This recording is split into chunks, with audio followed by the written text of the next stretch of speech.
Welcome to our deep dive. We're going to be exploring some really intriguing conversations that kind of turn the traditional understanding of the Ramayana well upside down. So get ready to rethink some things, like who the hero really is and if Sri Lanka might hold a key to understanding the origins of Buddhism.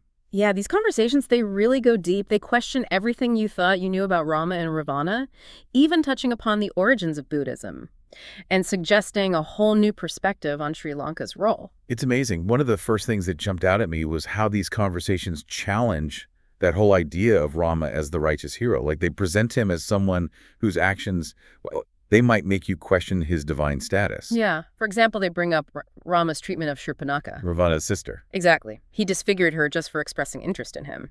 And then there's Sita's trial by fire, having to prove her purity, despite her unwavering loyalty, and then ultimately her abandonment. Like, do these actions really align with what we think of as a divine hero? It really makes you think. Is that the behavior we expect from a Vishnu avatar? These sources seem to be saying no. Yeah, and the listener in these conversations, they contrast these actions with Ravana's own justifications, like his abduction of Sita. It's framed as retaliation for his sister's disfigurement. It was a matter of family honor in his eyes. That's a perspective I hadn't really thought about before. I mean, abduction is a serious crime, of course. Of course. But it sounds like we're being asked to sort of view it through a different lens. Exactly. The listener challenges us to understand the context of and the cultural norms that would influence Ravana's actions. It's not about condoning his choices, but it's about trying to understand that complexity of his motivations. So we're being encouraged to step outside our modern perspective and see the story through the eyes of those who lived it. Precisely. It's about examining the evidence and the arguments, the inconsistencies, to form a more well-rounded understanding. And these conversations, they don't stop there. They actually go on to claim that the Ramayana itself might have been deliberately distorted to favor Rama and vilify Ravana. The listener brings up some interesting points to back that up. For example, they compare the lack of concrete evidence for Ravana's wrongdoing in Valmiki's Ramayana compared to the numerous instances of Rama's morally ambiguous actions. They ask us to consider, is this a balanced portrayal or a skewed narrative? That's a good question. It does raise some doubts about the traditional narrative.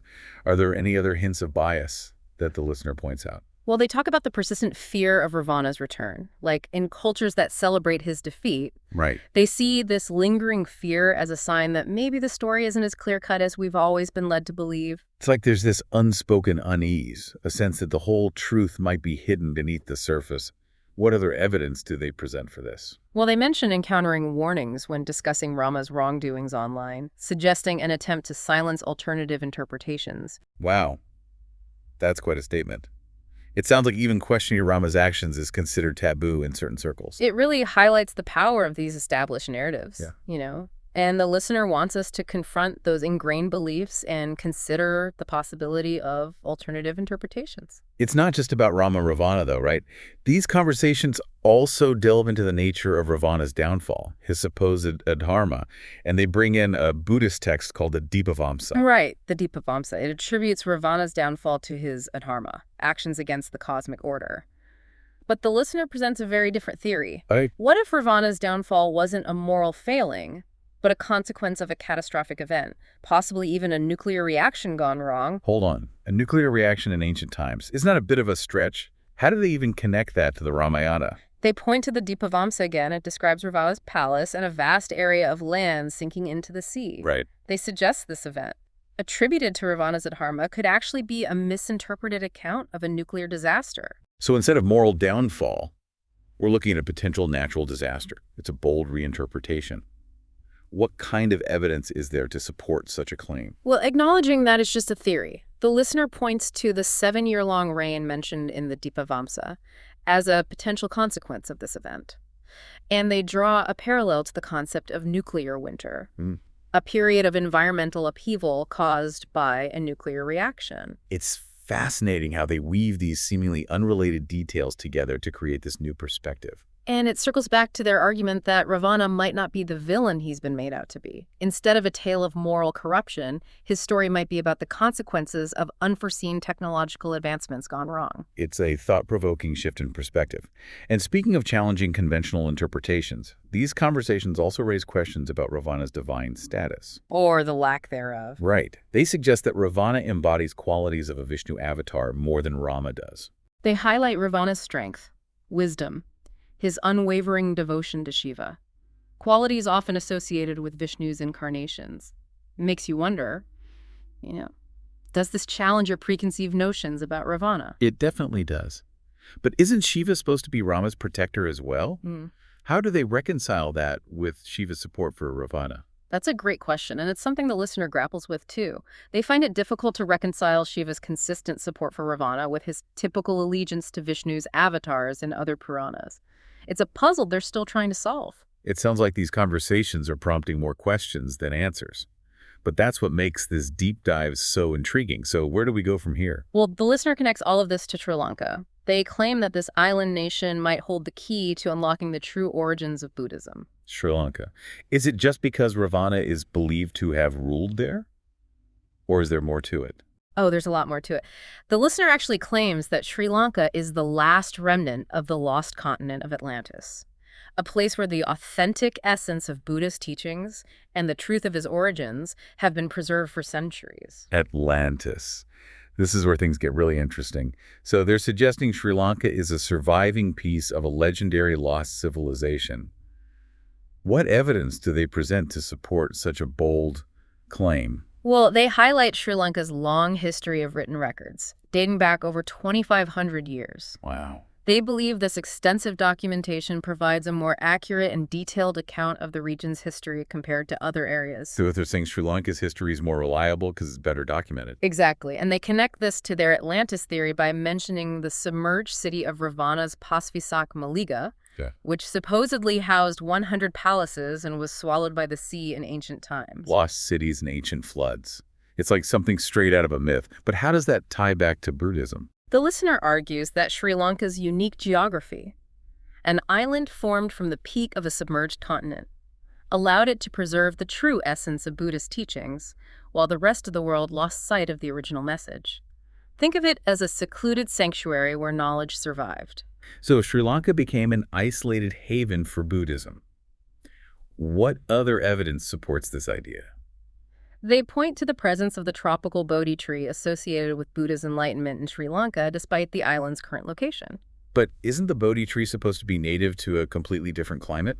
You're absolutely right. The traditional narrative places the Bodhi tree in a cold, mountainous region of Nepal, Right. which contrasts sharply with Sri Lanka's tropical climate. So how do they explain that discrepancy? Are they suggesting that the entire story of Buddha's enlightenment might be misplaced? That's precisely what they're suggesting. They point to the existence of a town called Chita in Sri Lankan historical records, a place associated with Buddha's birth but absent in Indian accounts. Hold on. Are they saying Buddha might have actually been born in Sri Lanka, not in what is now Nepal? That's their claim. And there's more. They also point to a fascinating cultural practice in Sri Lanka. Right. The offering of milk rice, a food native to the island, to a stream. Okay, milk rice and a stream. Where does Buddhism fit into all of this? This seemingly insignificant cultural practice aligns with the story of Sujata offering milk rice to Buddha before his enlightenment. So they're saying that even simple cultural practices can hold clues to Buddhism's true origins. It sounds like we're about to embark on a fascinating journey. Indeed.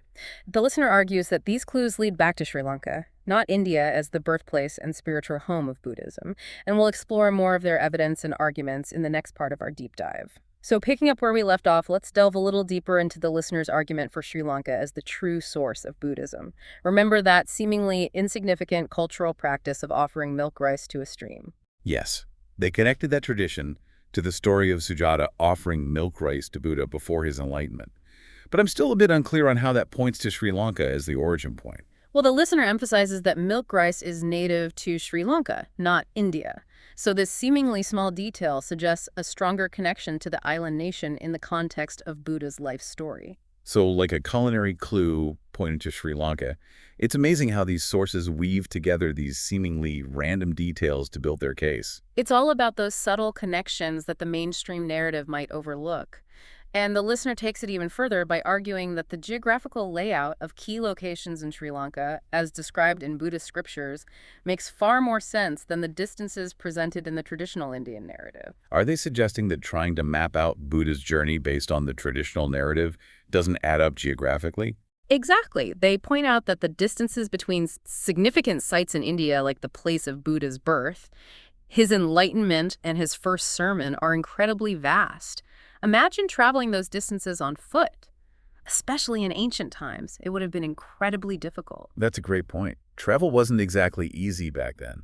I- So how does Sri Lanka solve this geographical puzzle? The listener argues that these significant sites are located much closer together in Sri Lanka, making travel between them far more realistic during Buddha's time. It's like they're proposing a more grounded and practical version of his journey. So they're not just relying on cultural practices or food, they're looking at the actual landscape and how it fits the story. Right. And the listener goes as far as to suggest that the inconsistencies in the Indian narrative might be a deliberate attempt to shift focus away from Sri Lanka. A deliberate cover-up. That's a serious accusation. What would be the motive behind something like that? That's a question the listener doesn't fully explore, but they hint at the possibility of historical and contemporary forces invested in maintaining the traditional narrative and downplaying Sri Lanka's role. It's like they're suggesting a hidden layer of history. And they continue to build their case by highlighting the numerous stories of Buddha's presence in rural Sri Lanka, stories passed down through generations but often dismissed by the mainstream narrative. I remember they pointed out that the traditional narrative limits Buddha's visits to Sri Lanka to just 3. But these sources seem to suggest he might have spent a significant amount of time there. Yes, they argue that the sheer number of stories and local traditions associated with Buddha in Sri Lanka can't be accounted for by just 3 short visits. They believe his influence on the island was much deeper and more long-lasting. So the lived experience of people in Sri Lanka contradicts the official historical narrative. That's what they're saying. And they present even more concrete evidence by pointing out that the Tripitaka, the collection of Buddhist scriptures, was first written down in Sri Lanka and in the Sinhala language. That's quite compelling. If the foundational texts of Buddhism originated in Sri Lanka, why does the mainstream narrative focus so heavily on India? That's the very question that frustrates the listener. They see it as a misattribution of Buddhism's origins and a dismissal of evidence pointing to Sri Lanka's central role. And this is why they emphasize the importance of understanding Sinhala. Are they suggesting that something might have been lost in translation over the centuries, and that going back to the original language could reveal a deeper understanding of Buddhism? Precisely. They argue that relying solely on translations might have led to misinterpretations or oversimplifications of the original teachings. It's like they're proposing a linguistic deep dive alongside the historical and mythological exploration. And this deep dive extends to the cultural practices and ancient rituals preserved in Sri Lanka. The listener highlights how the island nation has maintained a unique balance between acknowledging local deities and ancient traditions, while upholding Buddhism as a science of reality. So they're saying Sri Lankan Buddhism is more inclusive and less focused on dogma compared to other interpretations. They see it as a more authentic and holistic approach that acknowledges the interconnectedness of everything from humans and deities to the cosmos itself. It sounds like what we in the West often consider Buddhism might be just a fragment of a much larger picture. The listener believes the narrative shifted over time, moving the focus away from Sri Lanka as the true source of Buddhist teachings and positioning India as the origin. And they feel this has led people astray, causing them to miss the deeper truths preserved in Sri Lanka. It's like we've been looking for treasure in the wrong chest. What do they suggest we do to correct this historical misinterpretation? The listener doesn't offer a specific solution, but they urge us to examine the evidence, question the dominant narrative, and consider the possibility that Sri Lanka holds the key to understanding the true nature of Buddhism. It's a call to action, encouraging us to embark on our own deep dive into the history, the culture, and the spirituality of Sri Lanka to uncover those hidden truths. As we continue exploring these sources, we'll uncover even more details that challenge our assumptions about the Ramayana Buddhism and the intricate connections between them. I'm eager to see where this deep dive takes us next. What aspect of Sri Lanka's role stands out to you the most so far? What strikes me is how the listener emphasizes the continuity of Sri Lankan culture and its role in preserving ancient knowledge. It's like they're presenting Sri Lanka as a living testament to a history that much of the world has forgotten or misinterpreted. And they're clearly passionate about correcting what they see as a deliberate attempt to erase Sri Lanka's importance in the grand narrative of history and spirituality. Absolutely. They're not just presenting a theory, they're advocating for a reevaluation of our understanding and a recognition of Sri Lanka's unique place in human knowledge and spiritual evolution. Okay, so let's revisit those inconsistencies in the traditional narrative of Buddha's life, specifically those geographical challenges the listener highlights. Right. They make a really compelling argument about those distances between those key locations in India. Like, as described in the Buddhist scriptures, they just don't seem logistically possible, especially with the limited travel options of ancient times. Right, like the distance between the stream where Sujata offered Buddha milk rice and the Bodhi tree, where he attained enlightenment, hundreds of kilometers apart, according to the traditional narrative. Yeah, hundreds of kilometers. It's hard to imagine someone traveling that far, especially during such a pivotal time in their spiritual journey. Doesn't seem very plausible, does it? Especially during that time period. But the listeners suggest a much different scenario in Sri Lanka. Right. They argue that in Sri Lanka, those locations are much closer, practically within walking distance. It aligns with the image of Buddha as someone mindful and deliberate. That makes a lot more sense. Yeah, Seems more fitting for someone on a spiritual path, wouldn't you say? absolutely. And the listener even points out that accounts describe Buddha visiting the stream and returning to the Bodhi tree all within a single day. That would be practically impossible in the Indian narrative, but perfectly feasible in Sri Lanka. It sounds like the geography of Sri Lanka just fits the story better. Does the listener provide any other evidence to support this idea of Sri Lanka as the true source of Buddhism?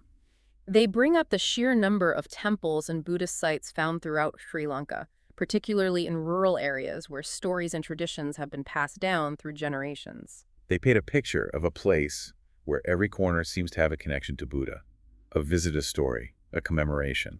It's like the entire island is a living, breathing testament to his teachings. The listener argues that this wealth of evidence contradicts the traditional narrative of only 3 visits by Buddha to Sri Lanka. They see this limited number of visits as an attempt to downplay the island's importance. Are they suggesting that this was a deliberate misrepresentation, Yeah. perhaps influenced by colonialism or other historical forces that wanted to control the narrative? That's what they're suggesting. They believe the real story is hidden in plain sight, woven into the landscape, the culture, and the oral histories of Sri Lanka. And as an example of this hidden history, the listener points to the site of Rittigala. They believe this is the true location of Rama, a significant place in Buddhist history. They describe Rittigala as a place of incredible grandeur, filled with structures and architecture that match the descriptions of Rama in Buddhist texts.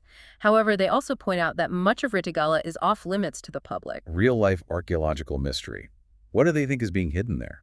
The listener doesn't have a definite answer, but they believe that Rittigala could hold physical evidence or artifacts proving Sri Lanka's central role in Buddhist history. It's like a missing chapter waiting to be discovered.